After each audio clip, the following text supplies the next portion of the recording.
everyone earlier this year and maybe last year too. I'm trying to remember the timeline.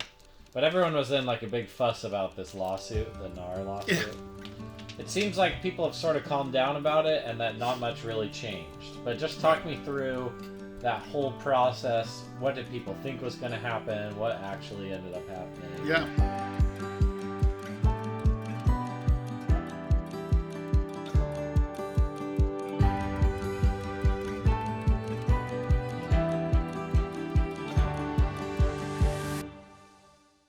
So yeah, that was fun times. Talk about mass confusion, and unfortunately, on the realtor side of it, we felt that we were really let down by NAR because NAR did not do their job in explaining what exactly a real estate agent, how that functions with regards to commissions. It wasn't well explained to the public, in my opinion.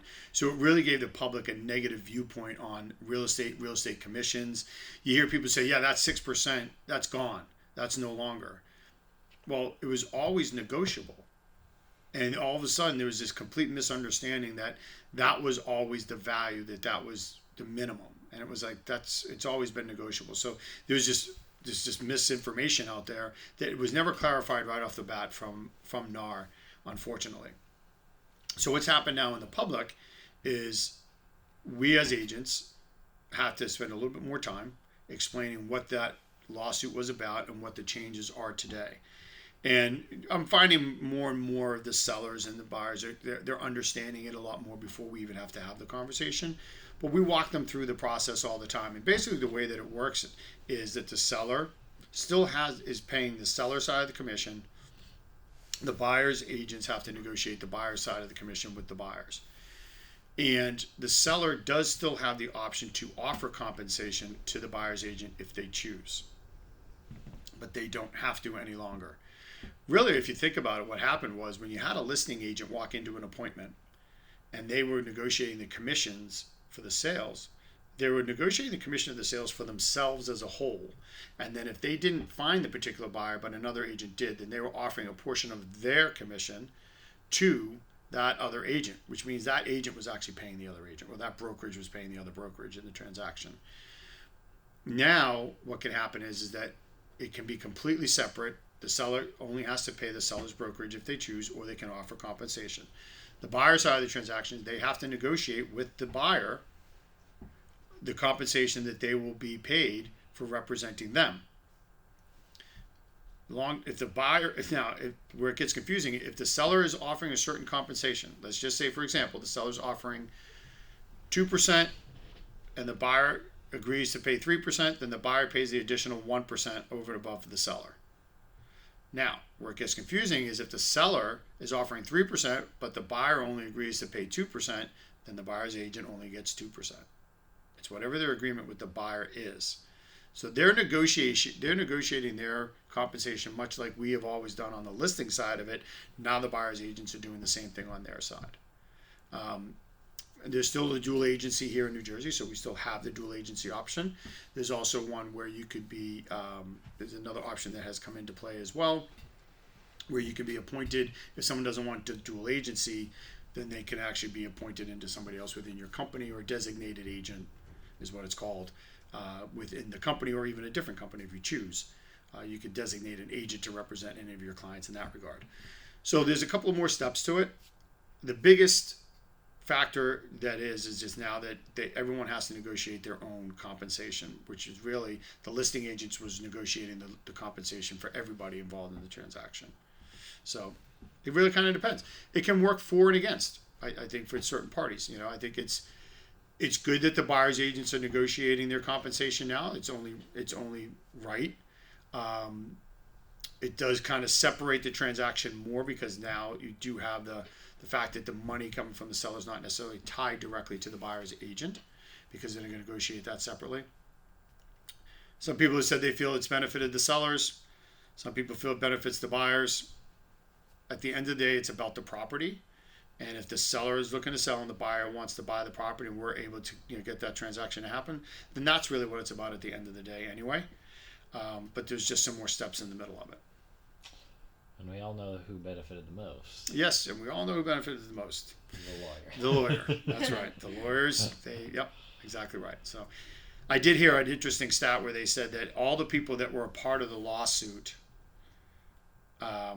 were all going to be granted, I think the total was like $11 or $13 or something to that, but that ridiculously low of a number, that all the people that were involved in the lawsuit ended up getting the class action lawsuit. Everyone was awarded, like, say, somewhere between $7, $11, or $13, and the attorneys filed, their bill was like $84 million. So yeah, I guess, hey, good for them. No one asked them to cut their commission, I guess. They only asked the agents to cut theirs. Yeah. It is, there are, look, but I'll say this, and all joking aside, there's a lot of positives that are going to come from this, that I believe. I believe that it actually is going to cause our industry to create and have substantially better customer service than we've ever had as an industry. And that's been one of the knocks against the industry, is that the customer service levels are not very good. Communication isn't very good. Those are the two biggest knocks in our industry. And it's going to force our level of customer service to increase, because now people are directly responsible. Their fiduciary responsibilities to their parties are directly paid in compensation. Okay, so you have to provide a really great customer service for that. At the same time, if you take offense, and that's on you, not me. It's going to get rid of a lot of people that should not be in the industry anyway. That they cannot provide good service. They're only in it because it's a part-time thing, and they have a different job. They're only in real estate part-time. I do this as a profession full-time. So I have I am for my clients all day, every day. That's what I do.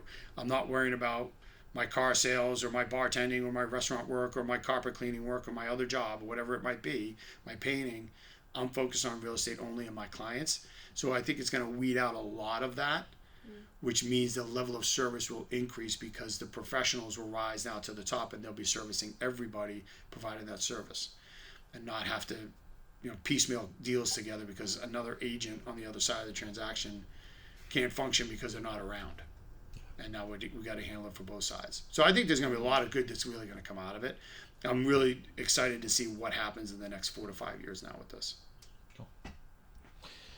What do you think is going to happen? Do you have any predictions of the long term? Oh, that's what you just said, that you think the industry will have better customer service. Yeah, I think it's going to have better customer service. I think you'll see probably in a lot of the states, like I believe New York actually is pushing to get rid of from the dual agency. If you're not familiar with what dual agency, it just means that as a real estate agent, I can represent the seller and I can represent the buyer in a given transaction. Okay, a lot of the states already, there are states that do not allow that because they feel that there's too much, crossover, which is probably, which is kind of where this whole lawsuit kind of stemmed from. And there is crossover, and there's probably a lot of people that aren't ethical and, therefore use it to their advantage. So I think that probably you'll see 4 or 5 years, you'll see that separation where more states will probably go away from allowing dual agency. Now, with the Ferzoco, the good thing is that we already have agents on our team. I don't work with buyers. I represent sellers. I'll work with some buyers who might be past clients, but I focus more on the seller side. So I have agents designated on my team that are buyers agents. So when they bring a buyer to one of my listings, I don't know who that buyer is. I don't know anything about the buyer. And we keep it that way because I don't want to have an influence on what's happening with that person and their background. So then we're allowed to keep the transaction completely separate, as if the agent was from a whole different other agency. It would be no different. So we take steps to make sure that we keep that distance. Maybe not necessarily everybody does.